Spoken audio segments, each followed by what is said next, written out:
the founder and CEO of Ameya Games, Aditya Kolli. What specific moment made you realize textbooks alone are not everything? They want to be engaged, Entertained. in that 1 hour or like 30 or 40 minutes of classroom time. They want to be fully engaged, and that's how learning also starts building. Engagement comes in multiple formats, right? Like it could be a quiz, it could be like you're making them part of a role play, it could be a game. What drove you to take that leap? 50% of the class could not write their name in English. Classroom fights are breaking in, kids are punching themselves in the face.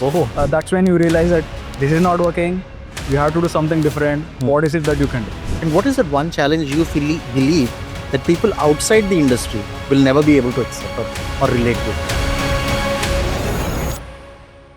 Welcome back to another episode of the Little Text podcast. I have with me an educator by heart, an entrepreneur by mission. Please join me in welcoming the founder and CEO of Ameya Games, Aditya Kolli. Aditya, thank you so much for joining us today. Thank you for having me. Firstly, let me just take a little bit of a background about you. You are a faculty in a government school. So yes, I worked as a fellow as part of this fellowship called Teach for India. It's a nationwide fellowship. It's present across multiple cities across India. It's 2-year fellowship where young graduates and working class professionals who are interested in the field of education, who want to bring in some grassroots level change or to get a better understanding of the education system, they apply for that fellowship. There is a selection process. They get in. Once they get in, they're trained on the best pedagogical methods, classroom management, teaching methods. And then they're placed in schools where there is a lot of need. And by need, I mean majority of schools in India are, a lot of them, in fact, are severely under-resourced, including teachers. So Teach for India as a program tries to allocate these teachers as resources to these under-resourced schools to bring about substantial learning outcomes for kids, transformational learning outcomes for kids. So that's the program, that's the fellowship. And I was part of Hyderabad's Teach for India cohort, the founding cohort of Teach for India. This was in 2012 to 14. Oh, pretty long back. Long back. From teaching in government schools to designing a hit digital game and now creating physical toys, if you had to connect the dots, right, what's the common thread that you think that ties all of your journey together in the best way possible? So I actually thought about this question, and the dots connect only back once you start looking backwards. Steve Jobs narrative. So when I started, I did not know that after getting the classroom experience, I would then become like a game designer and design mobile learning games. I did not know while I was designing those games that I would one day start a toys and games company. So it was more of a forward journey rather than a backward journey. As in so if I had to pick one theme that really connects all of these three, that would be something entrepreneurial that I wanted to do right from day one. Rather, the question was, what is it that I did not want to do that drove me towards these choices? Interesting. So when you're talking about teaching, your journey with Teach for India, it's a fantastic initiative, to be honest. I have a few friends of mine who also been a part of it.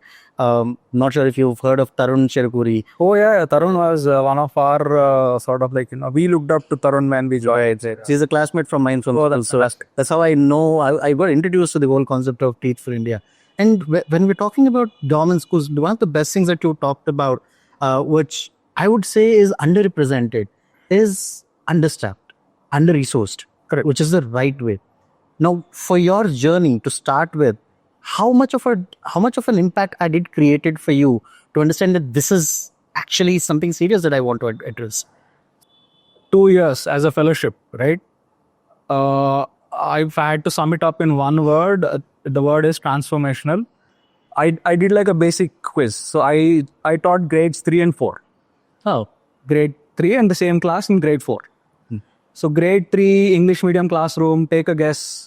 How many kids would have been able to write their name in English? In a government school. In a government school. About say 10%. So then 50% of the class could not write their name in English. Oh, then it's much better than what I anticipated. Yeah, they had, Yeah. and it also shows us, goes on to show the kind of expectations that they have from Exactly, it's a government school. Yeah. So there, what that clearly shows is there is a skill gap. Right. Writing your name in English is something that a nursery grade kid should be able to do that. It is nursery grade one. In comparison to most of the metros, yes, I agree. Yeah. But that's not the case. Now, what would you do as a teacher in that classroom, which will help those 60 kids pick up those skills in maths, in English, in languages, etc. in a 2-year window? Right. So imagine how fast, you have to work to bridge that gap. Right. So they have a skill level of a nursery. They're in grade 3. And then there is a problem which is compounded, right? Like usually in government schools, what happens is, even though a kid is in grade 3, because he has probably flunked the class or missed 1 year in school, he's working, helping out his parents, they're supposed to be in grade 4 or 5. They're in grade 3. But their education or the basic math and English skills are at nursery grade 1. There is that 3 to 4 years of difference in skills. Right. And I have, fellows like us, we have 2 years to fill that gap. That's a challenge. Right.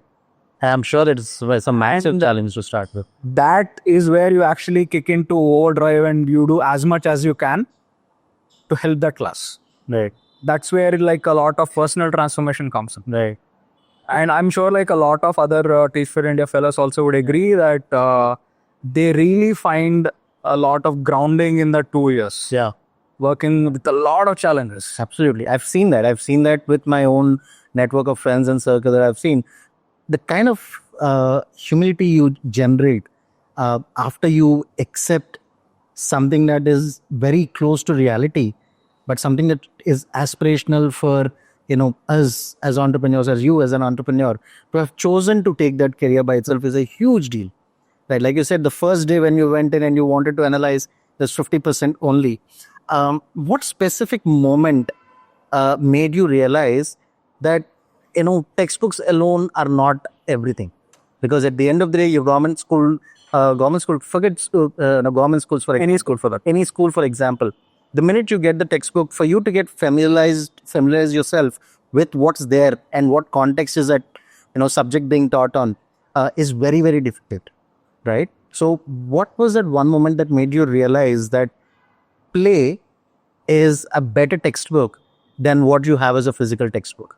What was that one point that you felt? So this is almost like, and the beauty of working with kids is that this is a feedback that you get almost every single hour, right? So when I first walked in, and in those initial days where I was trying to find my feet on the ground as a teacher, one of the days, I was going and doing my thing, standing beside the blackboard, writing something down, expecting the kids to understand.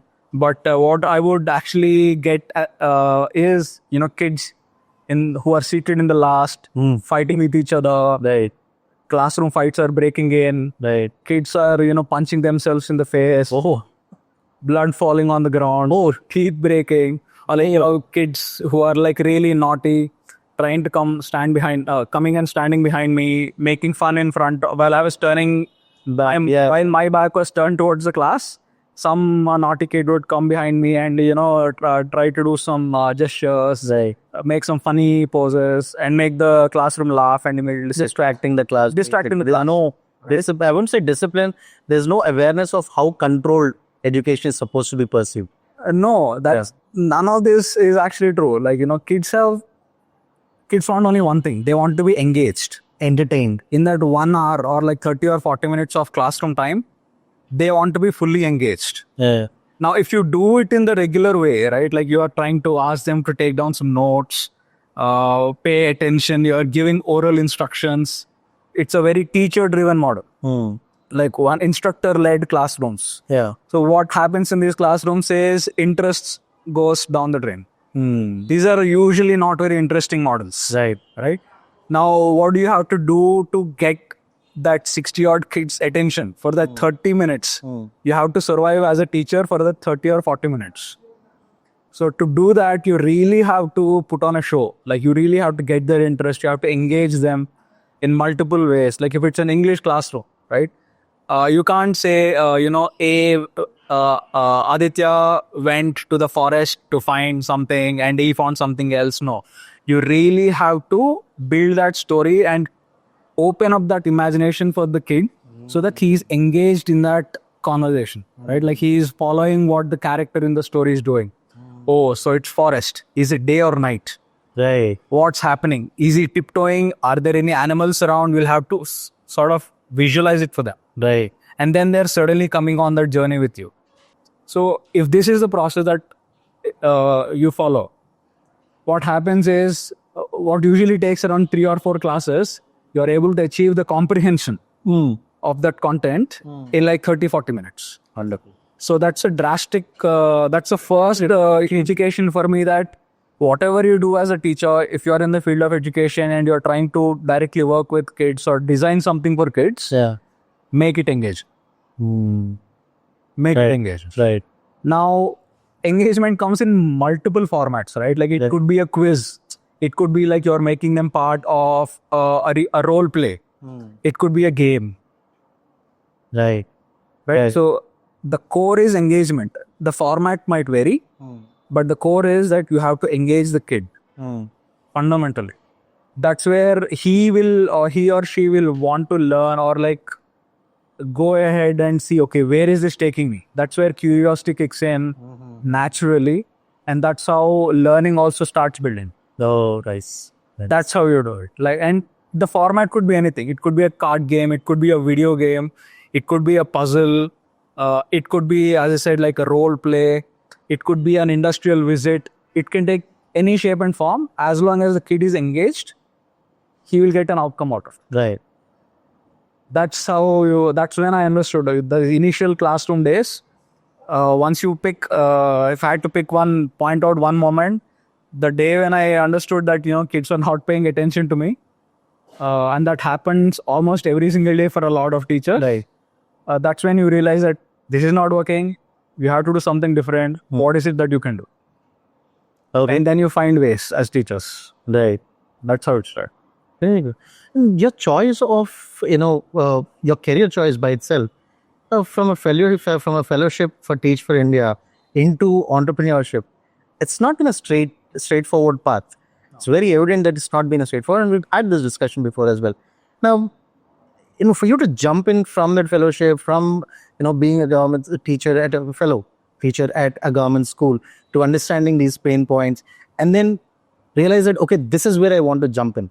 And, play or game is something that is much more engaging for a child. Because at the end of the day, engagement is what you want, what you felt was the right answer for the child to learn well. So what was that one moment where what drove you to take that leap?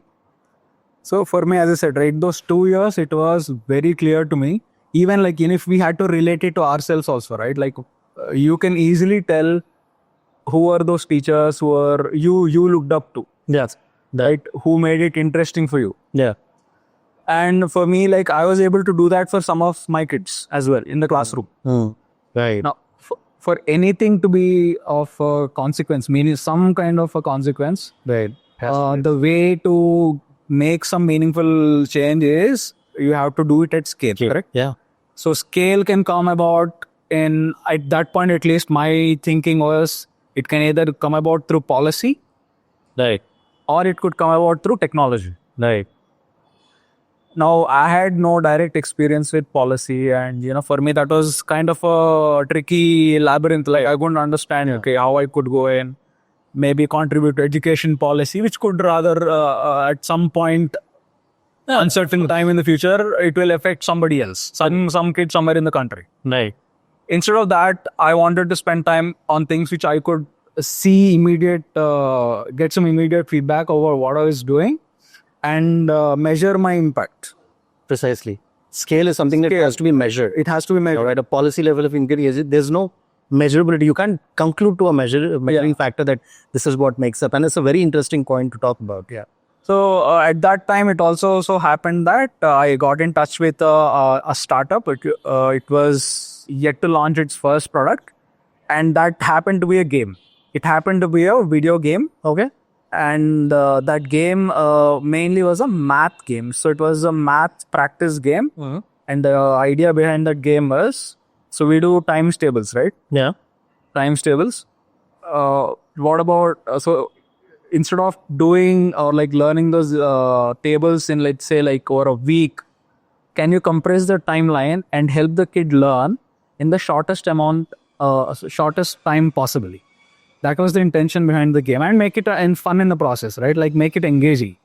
So I got really interested in that product and project, and I slowly started working with the founders. And then the rapport, it worked out for us. And then I joined the company. I was the first hire of the company. And then I went on, me and the team that I worked with, we went on to develop around 3 to 4 games, which were first of its kind games, which are designed around maths. And the fundamental idea behind those games was this idea called game-based learning. Okay. As opposed to something which is called gamification. Yeah. So you're trying to make the game in a fun way, but at the same time, there is a certain learning outcome at the end of it. And there are a lot of games, to be honest. And if you look at what is more relevant for, what do you think is more relevant for game-based learning? Is it the outdoor activities of play, or do you think for learning there's some other thing that you can look at? There are puzzles that collaboratively work towards what are the different toys you can work with, what are the different puzzles you can build with, how is it that they can contribute to the child's actual learning, and how can it be measured if you have to derive something around it? What would you say? So I'll break this into 2 parts. The first thing is, so you mentioned puzzles, outdoor activities, other games, different things, right? The end of the thing, the first part of the question is, the answer is, all of these are tied to engagement. Yes. Okay. So if something is really engaging in whatever format, and if it is designed with a certain learning outcome in mind, and it is engaging as well, then you will reach that outcome. That much for me is, it's logical. Exactly. This part is logical. Yeah. Now, what is that outcome? Is it like academic, like let's say, are you trying to teach English? Then there is this app called Duolingo. Yeah. Are you trying to make the kid understand, let's say, how to work well in a team? And this can come in multiple ways. Like, for example, you are probably playing a strategy game online, like World of Warcraft, or you could be playing kabaddi in the local playground. You are trying to work with different different team scenarios. Correct. How do you work together as a team? So if team building is your outcome that you're trying to go towards, then you will see very clear answers for each of these things. How do you want to build it? Now, puzzles. What are puzzles basically? Puzzles are problem solving activities. Yes. A lot of games at the core are actually puzzles as well, right? Let's say, for example, a detective novel like Sherlock Holmes. What is he doing? He's solving a puzzle. Yes. There is a story that something happened, something bad happened. People are coming for help to ask the detective, can you solve it for us? I don't know what happened. This completely is, this is beyond me. Now that's, Sherlock Holmes will look at it as a puzzle. A detective will look at it as a puzzle. Yeah. He will look at what are the things that are missing. How does all of these things fit together? Right. Now, what did we do in this entire exercise, right? Like, this is critical thinking. Yeah. Logical thinking. Reasoning. You're reasoning. That's what puzzles do. Puzzles come in multiple shapes and forms. Yeah. What I mentioned is like a storytelling puzzle. Correct. Yeah. And a detective format. Yeah. Now, there are different puzzles like Rubik's Cube. Yeah. Right? You're thinking in terms of permutations and trying to do it in the fastest possible way. Right. Now, there are jigsaw puzzles. Right. The jigsaw puzzles is, there is no context. I mean, like, there is context, There is no like rules Yeah. where okay, this is Where do you one start and where where do you you end? start, where Nothing that you can define. right? Yeah. You are given a certain set of pieces which is unorderly. There is chaos on the table, and you have to bring order. Yeah. You have to make it into one finished puzzle. Correct.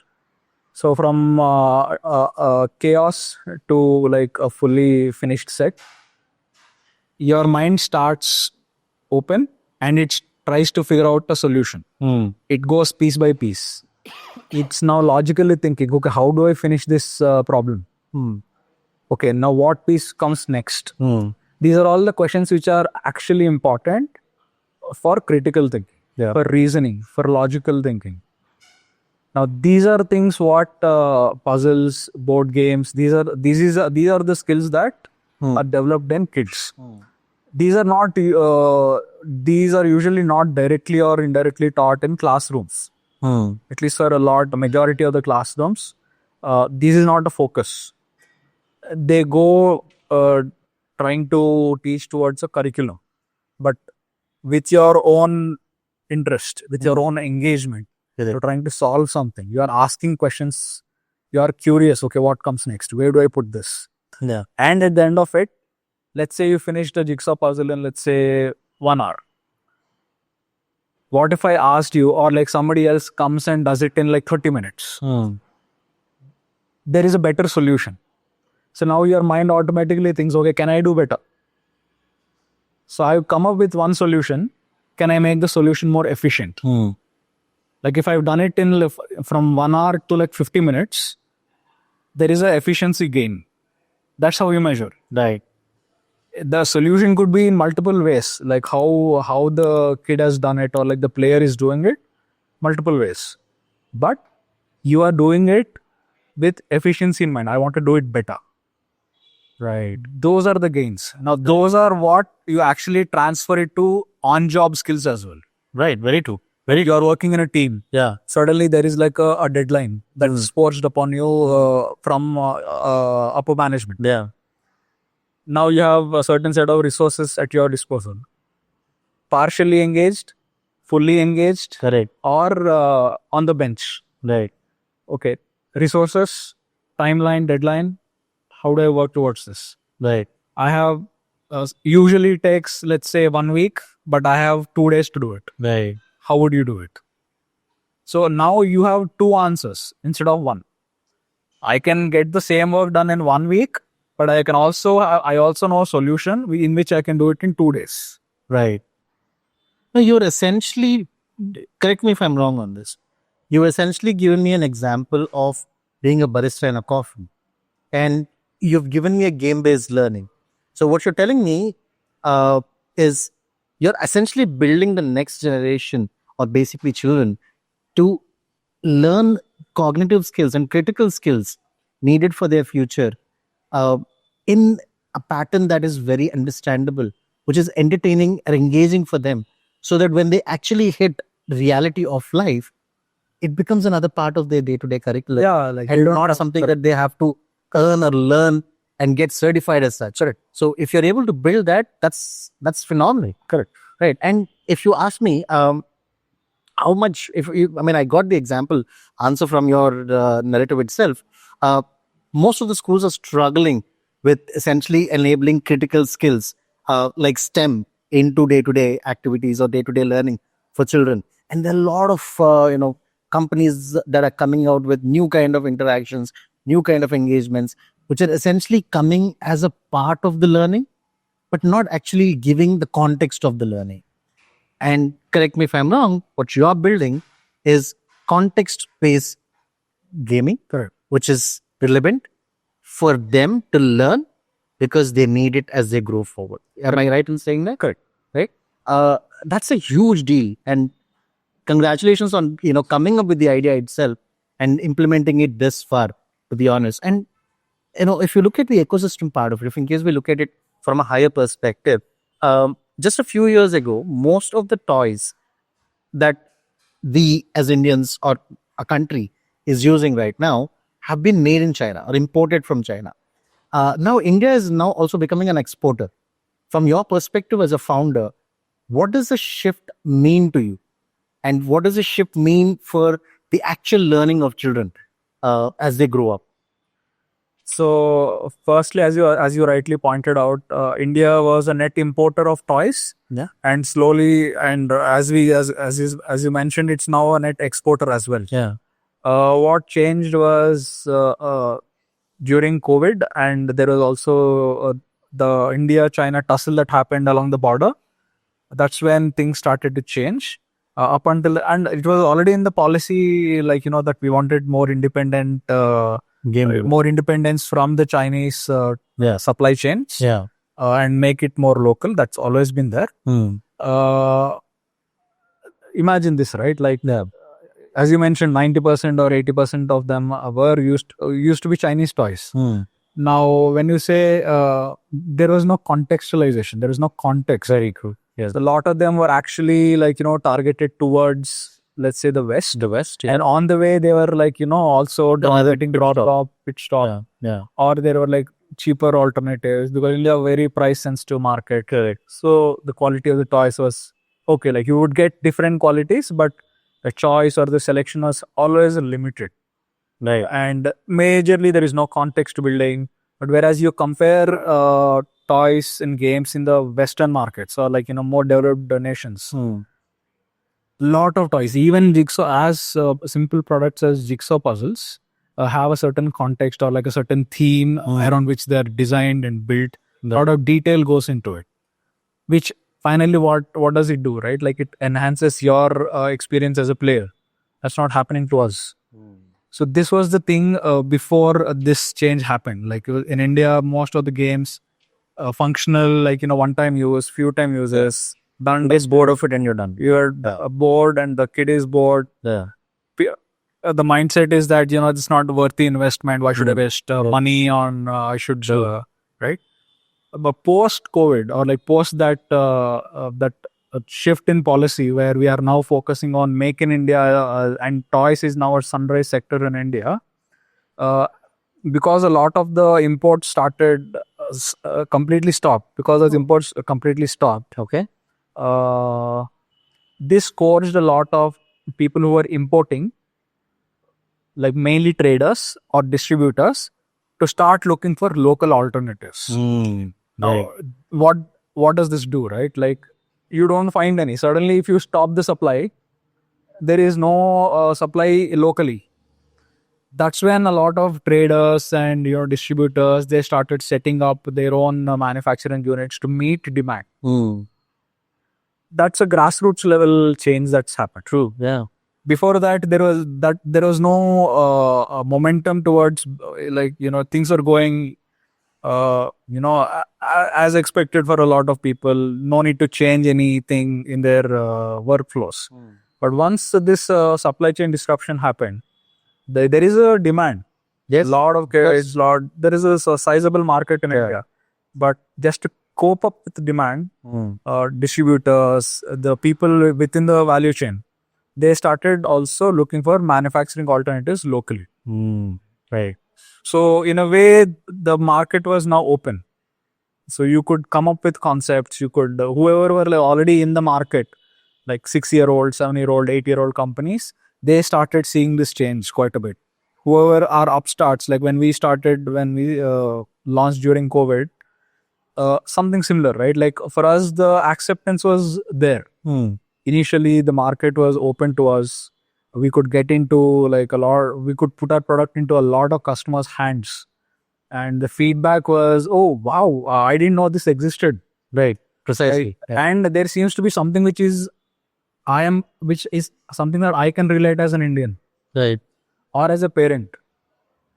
So these are things that has happened recently, like the last 5-6 years. Lot of homegrown brands, homegrown companies who are doing their best, not just making products which are acceptable, but almost, I would say, like at world class levels. Right. And that's how there are some big names in the industry now, which were not there 5 to 6 years back, who are now literally exporting to 30, 40 countries. That's a big win for the country. Right. Some of these companies that are really doing well, right.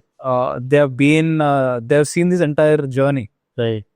no support to like goods government support, struggling to get market acceptance to becoming exporters to 30-40 countries across the world. Right. A lot of these companies have seen this journey, and that number is growing by the day. So that I think is like the sharp contrast. And now I think India has the chance to become that China plus one Right. strategy. A lot of Right. countries are adopting that China plus one strategy, where it becomes like that. There has to be another alternative. Yeah. There has to be one more. For toys. Right. Just exactly. Right. And, if you look at, like you said, the industry has diverted, the value chain has realized the importance of plus one. Now, India by itself is a huge market. We are one of the most popular. We are the most populous country in the world. We have an average of 100 births per second, around that number. That's a huge deal. Now, the market is essentially ever growing, which is the reality at the end of the day. At the very same time, the market understanding that there has to be an alternative here within is a huge deal by itself. How is Hyderabad? You're based out of Hyderabad. So how is Hyderabad as a market for manufacturing? I'm sure that it definitely came with its own struggle because, like you said, China plus one. So the manufacturing industry has to start scaling up here. The establishment has to set up. Then it has to be integrated into the value chain. That's a huge deal. For you as a founder, what is that one challenge, right, for you to look at, on a day-to-day basis? And what is that one challenge you believe that people outside the industry will never be able to accept or relate with? So during this transition time, right? Mainly before these big changes happened, the entire toy industry was mainly a very unorganized sector. Spread across some small pockets across the country, like north here. Right. There is like some small indigenous crafts, artisan based toys that are being done in different parts of the country. Right. It was a very, I would say, unorganized sector. So that means that the supply chains are not well established. Now, if you are getting into the industry, like you want to know, okay, so where is your raw material coming from? Where is your packaging coming from? Where is your individual components of the game that are coming from?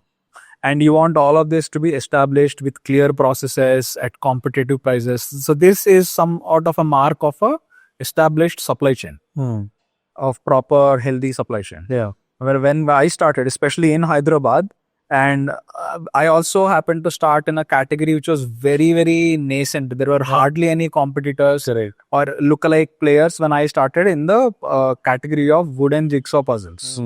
Right. There were hardly anything. But compared that to with like an established or like a more mature market like the US, where there are hundreds of alternatives. So in India, we were like pretty much the first player in the category. And what that meant was I did not have like an established, let's say, one single point of contact or like a vendor whom I could say, I have my design ready, like I want to do a small batch, test it. There was nothing like that. So I had to go I had to break down the manufacturing process into individual steps, find the different vendors go knocking on different vendors' doors for individual steps, get the best quotation, agreements. So none of this was like, clearly sorted. So this was the challenge, and I had to do all of this during the second wave of COVID. Oh, that was an additional challenge. Yeah. So because of this, what happened was for me there were shipping delays because of lockdown rules and everything. Interstate shipping delays were there. Material did not come on time. So a lot of these shipping delays were there. These were all the challenges when I started. So always, like if I had to do something like this again, I would look at, okay, so do I have like a clear supply chain? Do I have that support within the ecosystem? And can I effectively do it at a very competitive cost compared to, let's say, like some other state or some other country? What is that advantage that I have if I manufacture locally? That's what you have to fundamentally look at. Right. Is there access to talent? It could be in the operational side. It could be in the design side. Design side, abundant talent. In India, fantastic designers across the country, even across the world also. But because we've been like a homegrown brand, we wanted to work with a lot of Indian artists. For us, the design part has always been sorted. Like, fantastic. But when it comes to the operational part, finding, for example, you have a machine operator for a certain kind of a product, certain settings that are there. You won't get them readily available. You have to train them and you have to retain them. You have to incentivize them, right? This is not there. But compared to China, right? Like you have individual product clusters. If you're making like a ride-on motorcycle or like a ride-on bicycle or like a ride-on car, all of the parts are pretty much locally available, pretty much in the same cluster. Yeah. Very efficient way of assembling a product. Correct. Yeah. Logistic costs are to a minimum.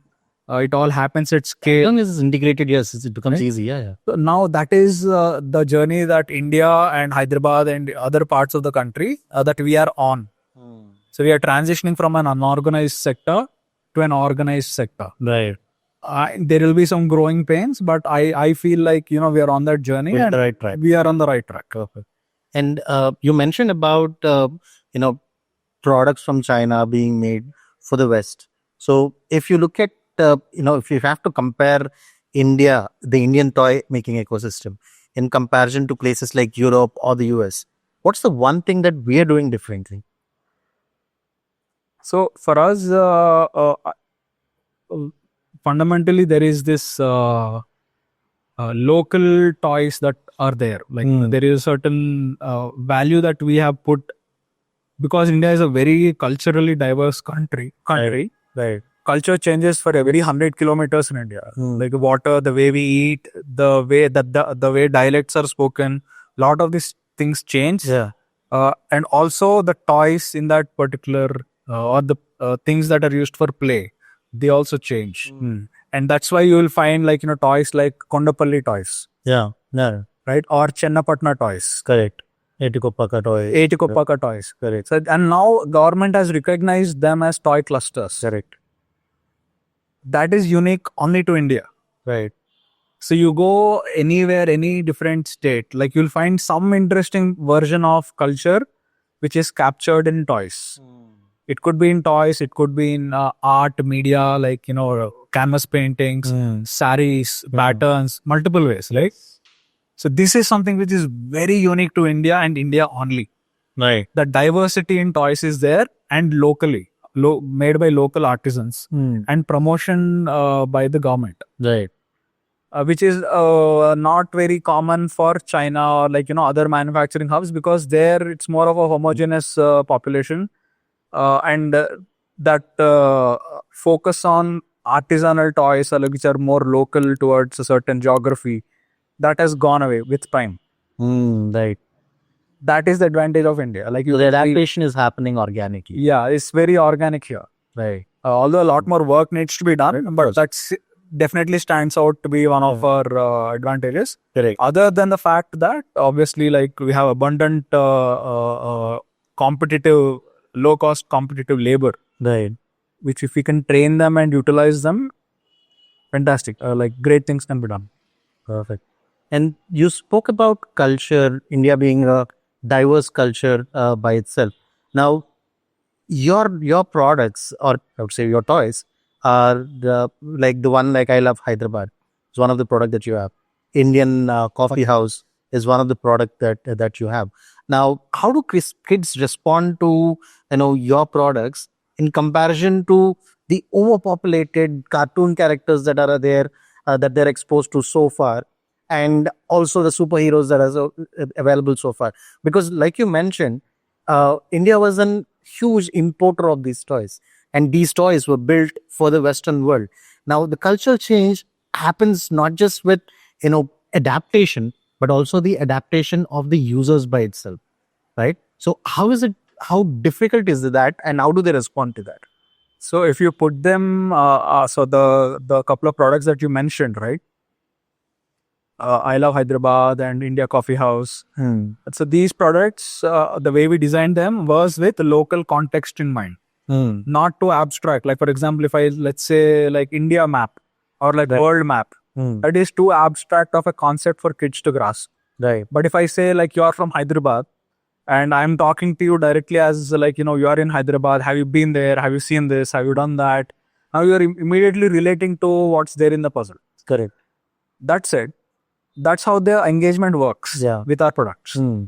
That said, if I put let's say our puzzles or products with some products, let's say which are IP driven, like Spider-Man, as you mentioned, right? Like Frozen, these are all popular IP, Disney IPs. Correct.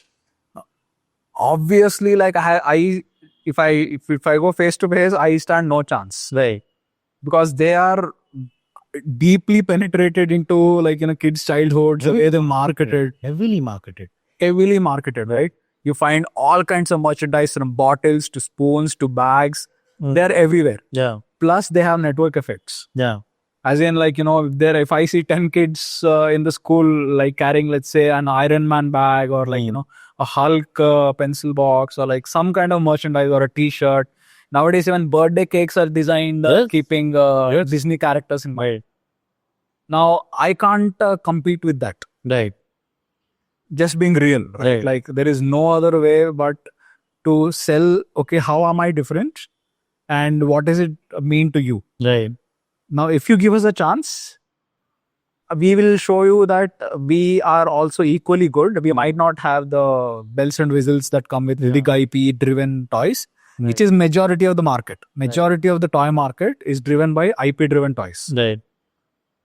If you give us a chance, we'll show you like how we are different. Right. But correct me if I'm wrong, but Hanuman, the character by itself, and then Chota Bheem to an extent, Krishna to an extent, these characters are somehow already penetrated the market. If you ask me, I mean, just an observation as a parent, if I can see 10 Iron Man with their people of 10 children that are there, if 10 of them, 5 of them are using Iron Man, the rest 5 are distributed across the Indian, Indian superheroes that are there. That's a huge penetration by itself. Yeah, IP driven. IP driven. And that itself says that they're not just ready to adapt.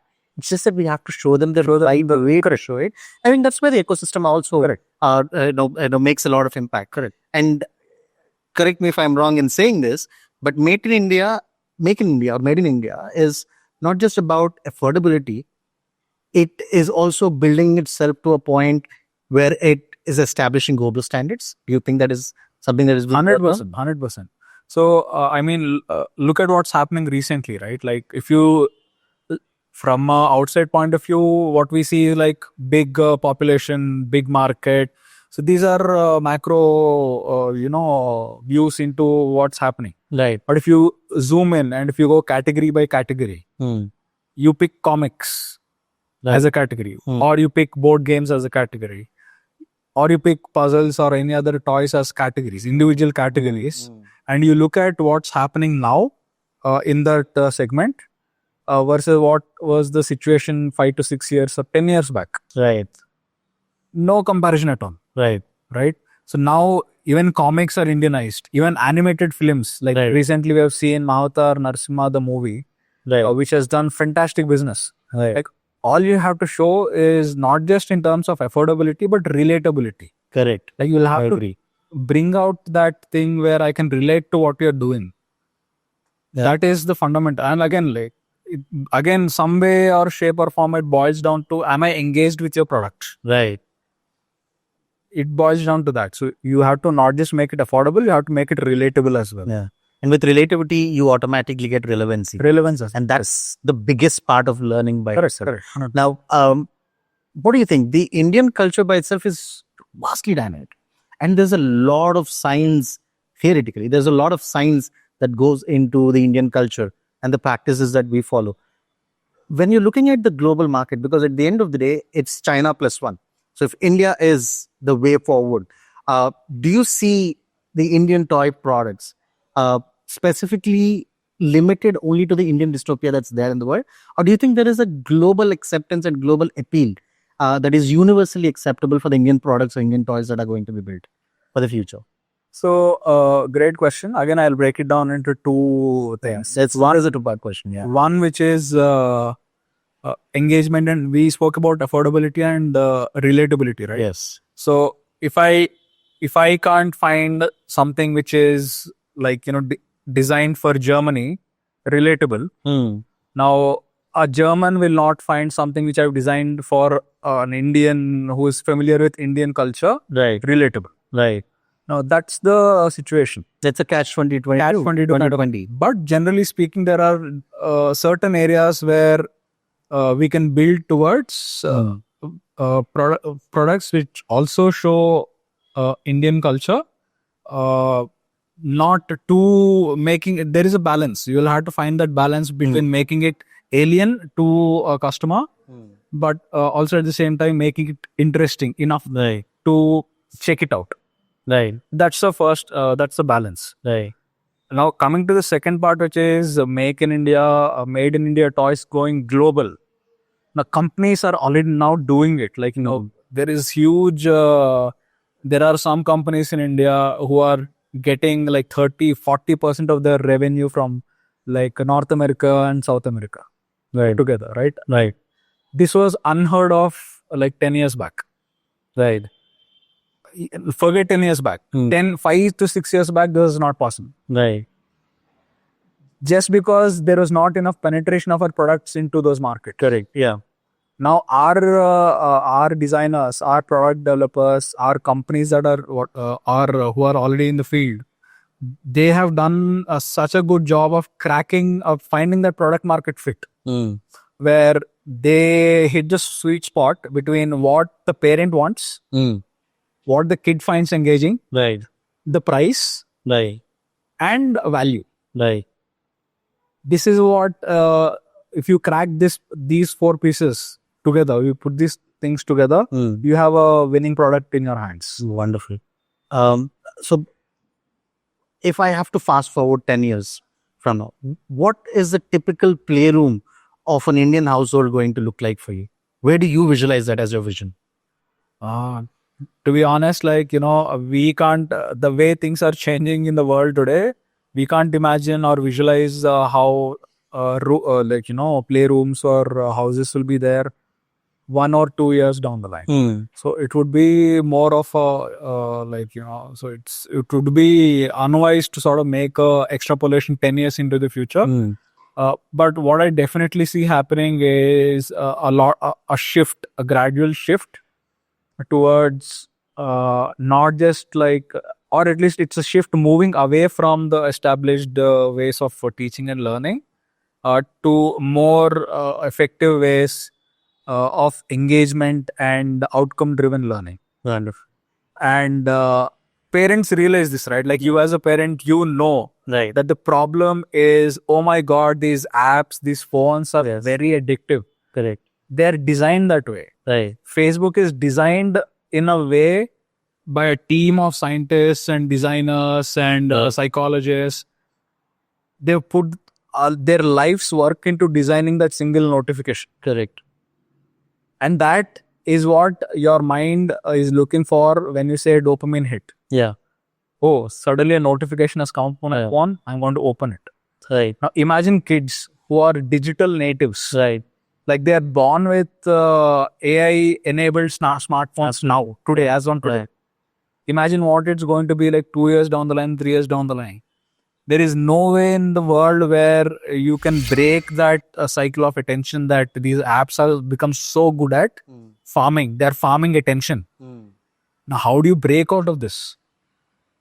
Parents view this as a serious issue. Yes. Yeah. Screen time, we call it screen time. It's a very sanitized word, but the kind of effects that it can have downstream, right? Like if your kid who's hooked on to watching, let's say, a fancy cartoon on YouTube, which is a regular show which garners millions of views, how do you break his or her attention from that and engage him in something which is meaningful without losing interest? Right. Very hard job. Like it's very hard to predict also how things will go going forward.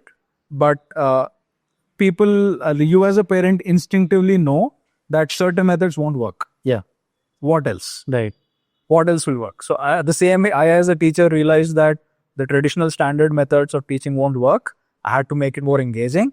The parent, the teacher, the school, the larger district or like planning officials who are working towards creating policy, they are also working towards designing an education policy or systems which will work towards keeping the kid at the center and his attention at the center. Right. This is already happening. So if you see the national education policy, right, a lot of structural changes have happened. The last few revisions or like updates. Yeah. And the focus of the government and also the push is towards making learning more playful, more learning by doing. Correct.